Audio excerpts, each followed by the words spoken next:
But there comes a point when you can only say, you know, one day so many times. You can't keep saying one day I'll go here, one day I'll do that, one day I'll fly there, one day I'll shoot that.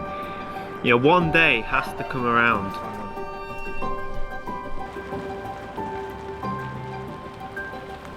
I'm a videographer by trade. I know the technical parts, I know the practical parts, but as much as random people at weddings and events want me to be one, I'm not a photographer.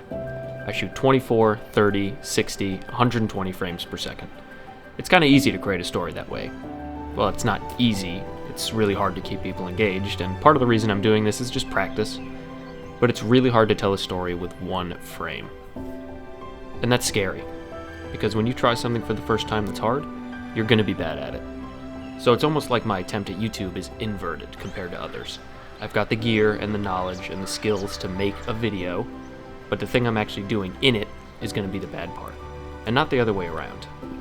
I'm like a free experiment for the YouTube algorithm. And then there's the other part about this, besides me being very bad still at speaking directly in front of the camera unscripted, but I like this shot so I'm gonna keep it. And the other hard part is my location. I'm in a valley, and not like this kind of valley or that kind of valley, but like this kind of valley.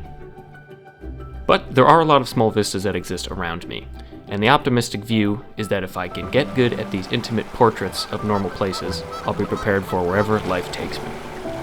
So that's why I brought out my trusty Nikon D3500 and 3 of its cheapest lens options, a $27 tripod that is now waterlogged, as you'll see in a bit, one of DJI's cheapest drones, and one shared ND filter between my video camera and my photo camera.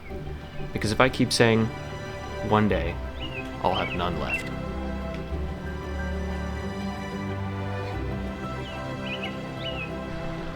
Look at that. So peaceful.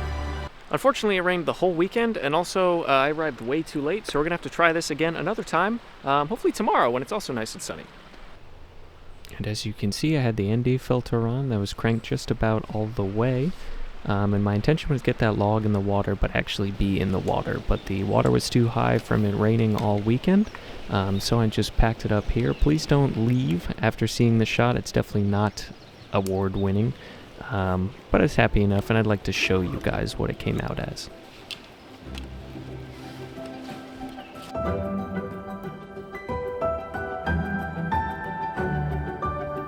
So again, nothing special at all. I do like kind of the contrast and some of the colors, but this was a very simple edit. However, it is now day 2, and let's see what else we can do.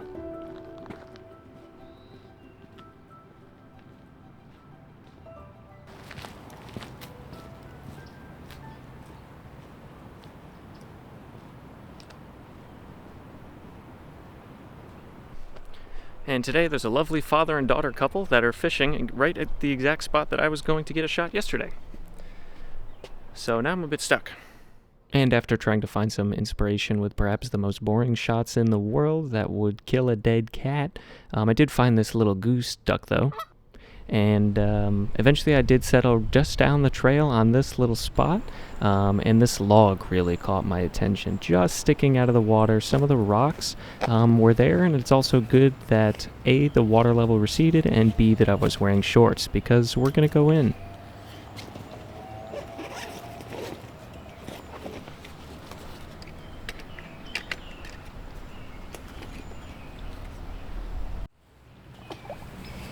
Ooh. That's cold. Oh, that's colder than I thought it would be. I guess it's still May.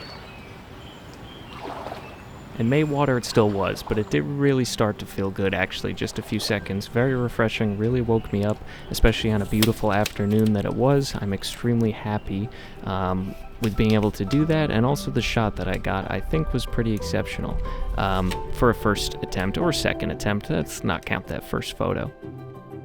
And this was taken at 18mm on the kit lens, f13 ISO 100 with the ND filter cranked to 8 stops. I hope you like it.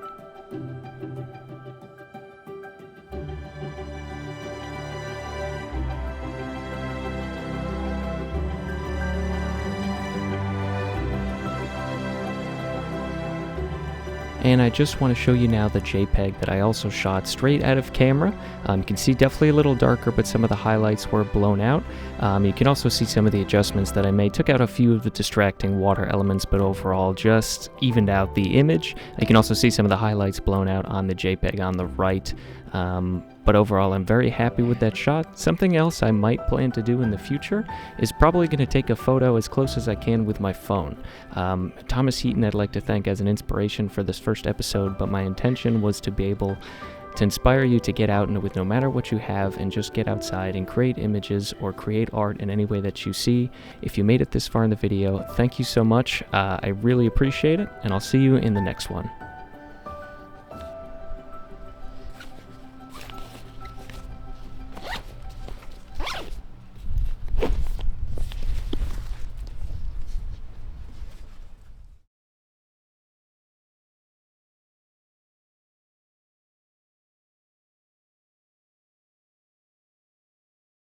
And who would have thought that a $27 tripod with hollow plastic would have gotten filled with water? Filled when you put it in the water. Crazy.